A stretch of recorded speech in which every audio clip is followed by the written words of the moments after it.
Dem Partiye avakirna komisyona meclise ya bi radeya peşniyar kiriye. Şandeya Dem Parti ku ji hevserok Tülay Hatimoğulları, Tuncer Bakırhan û Arif Karen wan Sezai Temel û Gülistan Kılıçkoçî bekte bi Partiya Saadet û Partiya Devara hevdîtin kirin. Şandeya Dem Parti ve îro jî li navenda giştiya CHP bi serokê giştiya CHP Özgür Özer re saat 4 de hevdîtine bike.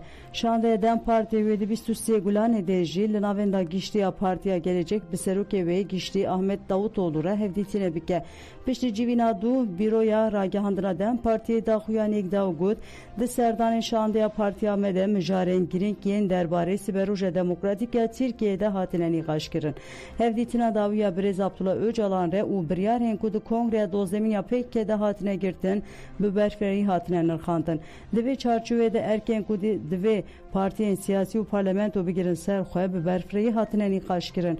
Şandeya Partiya me pêşniyara ku dibin banê parlamentoyê de komisyoneke bi rayeya tam ku hemû aliyên siyasî temsîl dike lêgerîna lihevkirina demokratîk hêsan bike ji muxataban re ragihandiye. Serdanên Şandeya Partiya me yê divê çarçoveyê de wê dewam bike. Şandeya Partiya me plan dike ku tevî AKP û MHP bi hemû partiyên siyasî ra hevdîtinan bike.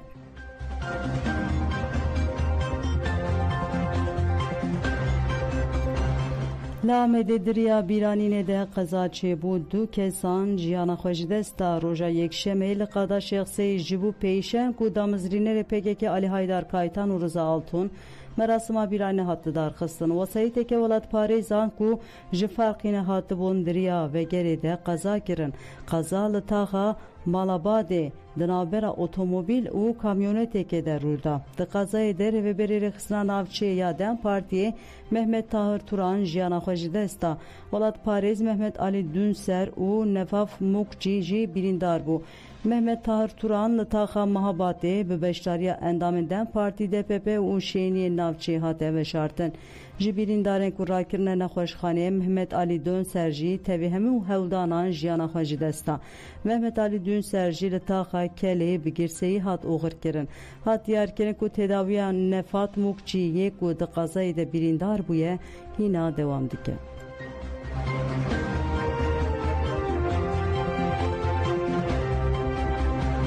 Şehîdên Meha Gulanê li Saratovê hate bîranîn Kurdistanê li navçeya Yar Şov a herêma Saratov ya Rusyayê bi merasimekê şehîdên Meha Gulanê û her du pêşengên PKK Ali Haydar Kaytan û Rıza Altun hatin bîranîn.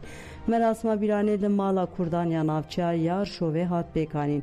Piştî rêzgirtina hevserokên otonomiya Kurdan ya Yar Şova Mirza Ali Yusupov û Gulizar Yusupov axivîn û gotin bi saya têkoşîna şehîdan gelê Kurd li cîhanê bûye xwedî hêz û destek pişre endama meclisa dergêçê ya herêma Saratovê İsmail Yusupov û endama otonomiya Çandiya Yar Şovê Sultan Yusupov jî axivîn.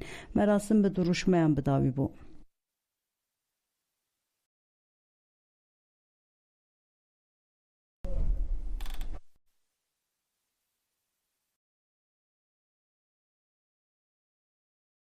Yani geragan kude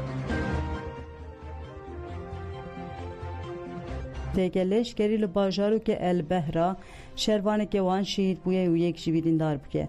Navên de got ku ev êriş balê dikişine ser astengên ewlehiyên berdewam û got têkoşînama yelidî ji terorê duduma û em parastina ewlehî û aramiya herêmê Bakur Rûşlatê Sûriyê dikin. Xesedê diyar kir ku ew ê serdegirtina bermahiyan Daişê dewam bikin û banga xurtkirina hevkariyê bi civakên xwe cihîrê kir. Xesedê herî dawî got hêzên me ji bo parastina herêmên dibin kontrola xwe de xebatên xwe zêdekirina û ji bo rûbrûbûna her hewldaneke têkbirina ewlehî û aramiya li herême her tim amade ne.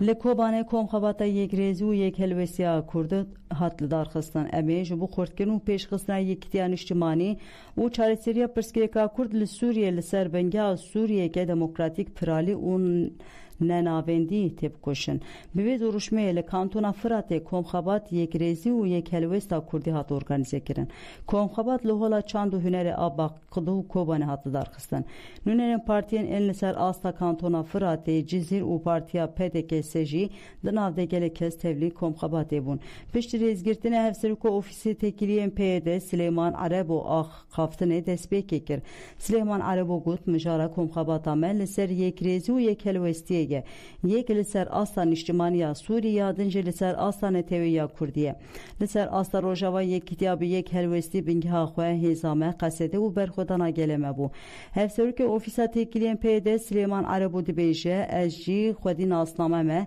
ez Kurdim û li Sûriyê dijîm divê em jî ji vir û şûn de ber bi Sûriyekê ne navendî ve biçin dûre endamê komîteya navendiya PDKS gelo îso jî li ser dîroka şoreşa rojava axivê got beriya şoreşê Kurd bir rewşeke qirkirinê re rûbirû bû Kurdan şoreşa xwe bi rê ve bir û li hemberî her cûre dagirkerî desthilatî û li berxwedan e serî di Sûriya nû de divê hemû pêkhatê xwedî mav bin nenavendî û pirrengî esas weregirtin konferans bi axaftin û xandinan dawî bû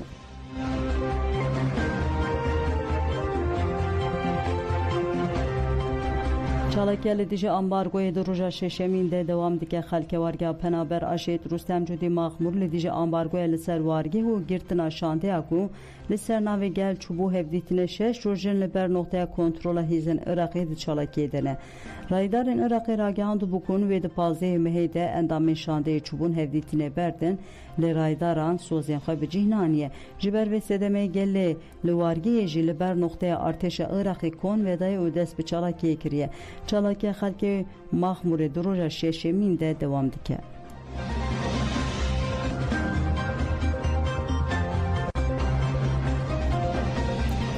Li Amedê hovîtî bav û kur di wesayîteke de şewitandin. Li taxa Kumru Pajhe ya Sûrê Amedê welatiyê bi navê Remzî Satî yê 5 salî û kurê wî Muhammed Satî 15 salî di nav wesayîtekê de şewitî hatin dîtin. Di satên sibê heya welatiyan bû ku li araziya taxa Kopru başıya Sûra Amedê wesayîtek dişewite.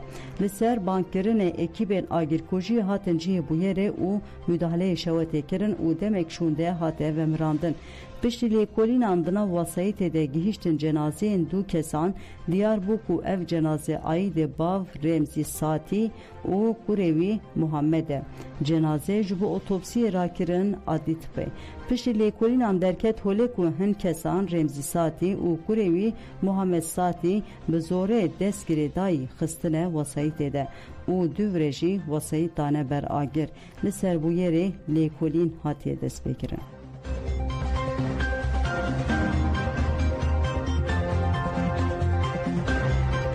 Faruk Sağlam ji aliyê bi hezaran kesî ve hate veşartin serokê bereyê DPP Sêrtê û endamê bereyê Meclîsa Dem Partî Faruk Sağlam 45 salî bû. Ji sedema ku xwîn çû ser mejiyê wî beriya hefteyekê li Amedê jiyana xwe ji dest da. Cenazeyê Faruk Sağlam duh danê êvarî ji Amedê birin navçeya Sêrtê Misir cê. Piştî Pêdiviyên olî bi tevlîbûna parlamenterên Dem Partiye endam û rêveberên bajarên Sêrtê û Êliheyên Dem Partî û DPP meya der Meclîsa Dayikên Aştê têja û gel li goristana Kotîpê hate veşartin.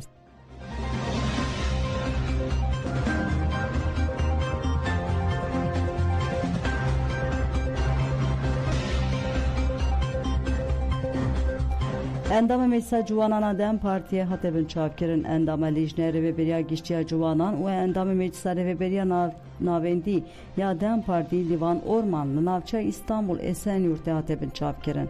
Sedema bin çavkirina Livan Orman ne hate hînbûn û kes nizane ew birine kû derê.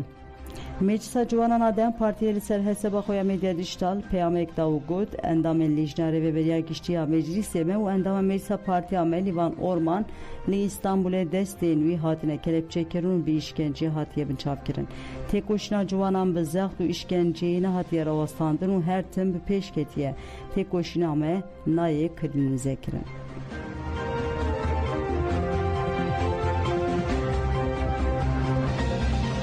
Velikodan jemen çên serî peşkeş kirin ana xatirê we dem baş.